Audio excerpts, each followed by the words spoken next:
Hey friends, it's Joby here, and I am talking to John and Dave. We're going to talk about Evolve, and it's nearly out. It's nearly here, and the Xbox One beta is launching at the end of this week. First of all, why Xbox One exclusive for the beta?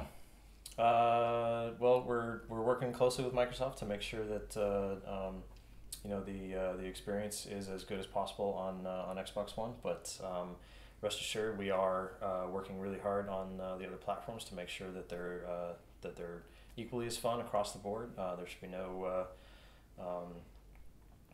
platform left behind, as it were. It's it's a big focus for us to make sure that on launch day everybody has the best experience possible across any platform that they decide to buy the game on.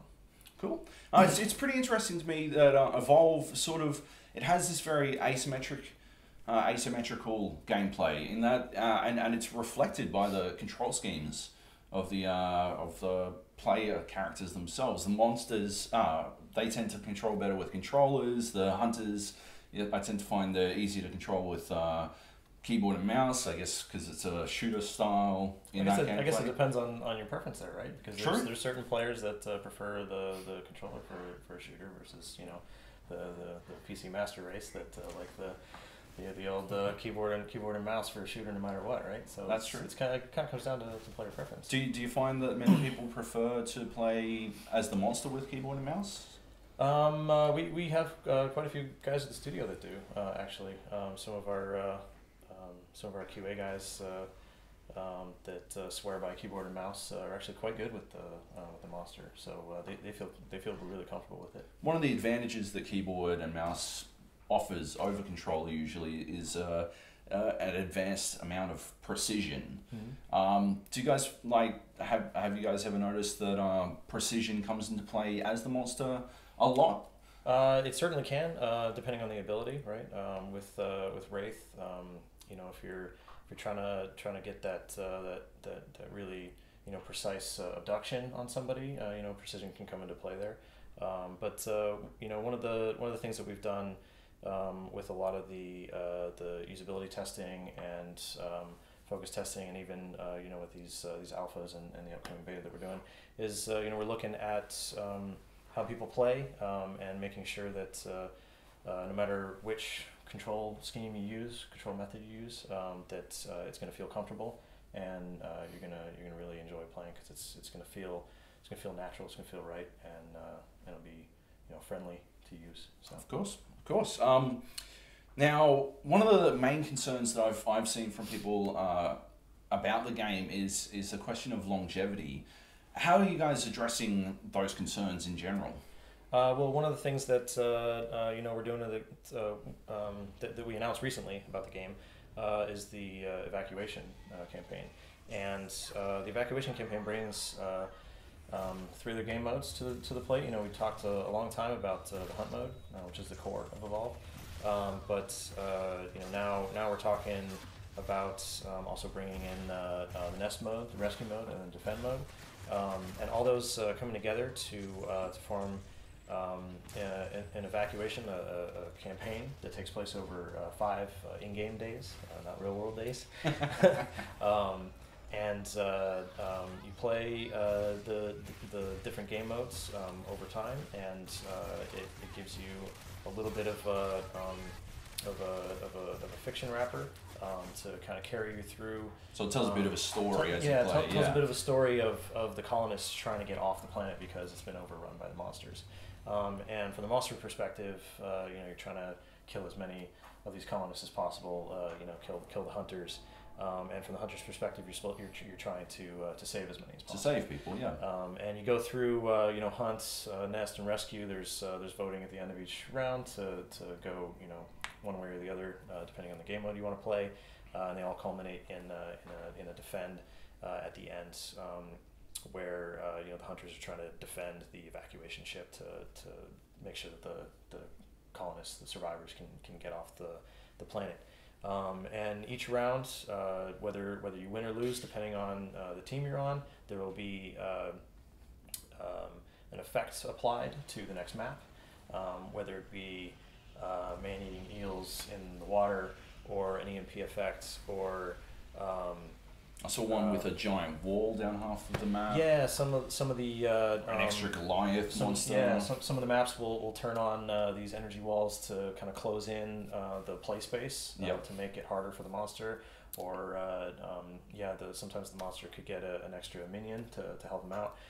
So all these things come together to make each round different from the last. So you could go through in evacuation and play it one way, and then you could go through, and even if you somehow got the same maps in the next time you played the evacuation, depending on who won or lost, you'd have different effects applied to those maps. And you've also got the auto balancing as well, right? Yes. So that can also affect the...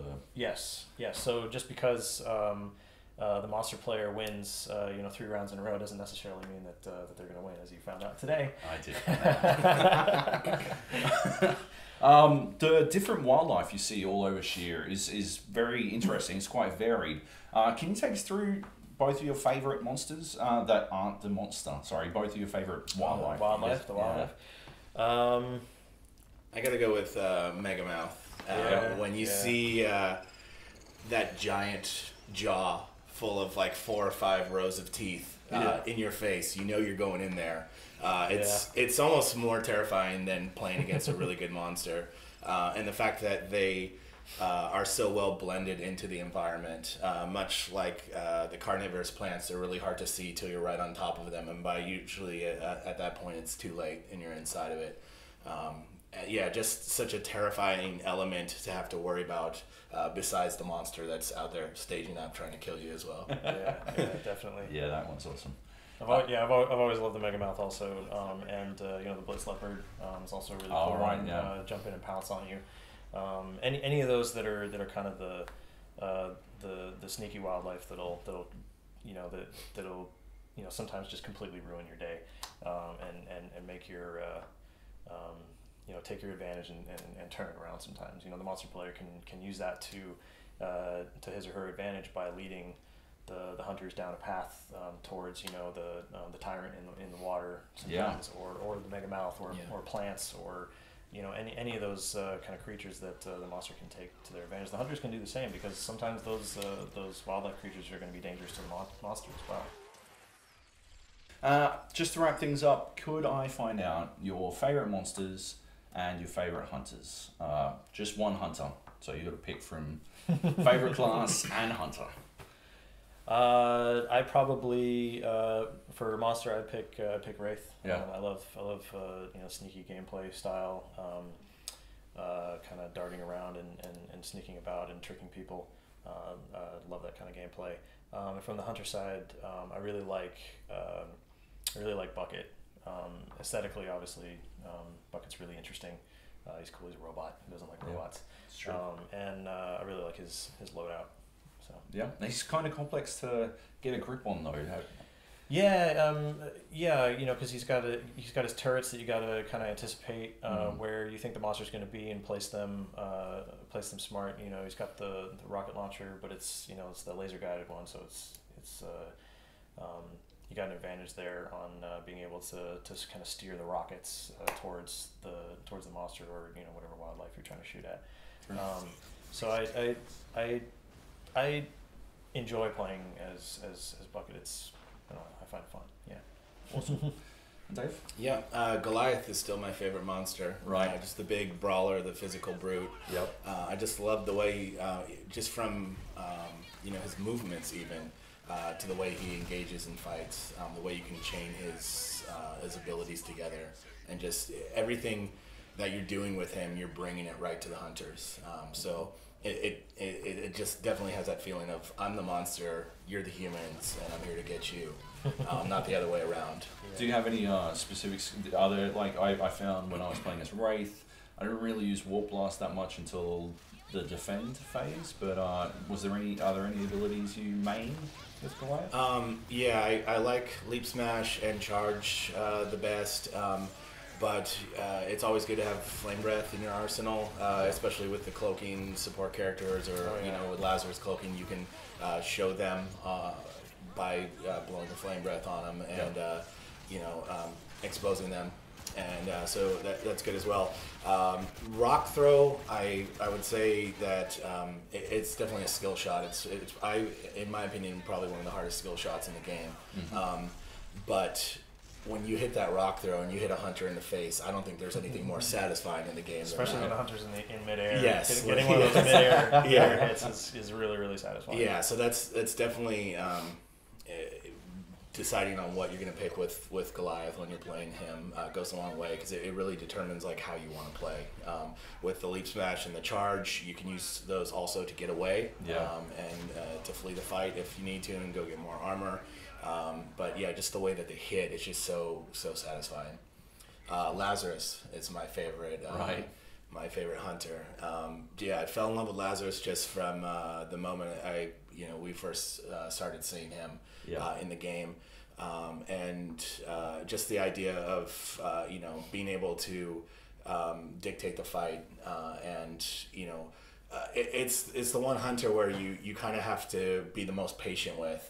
And you kind of have to be out of the fight when the rest of the hunters are mostly trying to get in there and get on the monster. Nothing ruins a monster's day more than Lazarus just picking up body after body. And especially because Lazarus device picks people up and it doesn't you don't retain that strike. Yeah, it doesn't when you go down. Right. Down. It's very very powerful for the hunters. Especially my when we were playing before, my strategy revolved around trying to rack up the strikes on the strikes, all of us. and it just wasn't happening, and it was destroying. I had to completely change how. Oh, perfect, because that was me playing that. Playing against him as the monster, you think you're having such a great game. You think you're just annihilating the hunters, and then you realize none of them have strikes. And then, like you said, you have to change your game. That said, though, I do have to profess my love to Val. That's where my heart goes. So, favorite hunter is definitely Lazarus, but my most in love with hunter is definitely Val. Awesome. Well, thanks very much for joining me, and good luck with the launch. Thanks. That's right, Joe Party.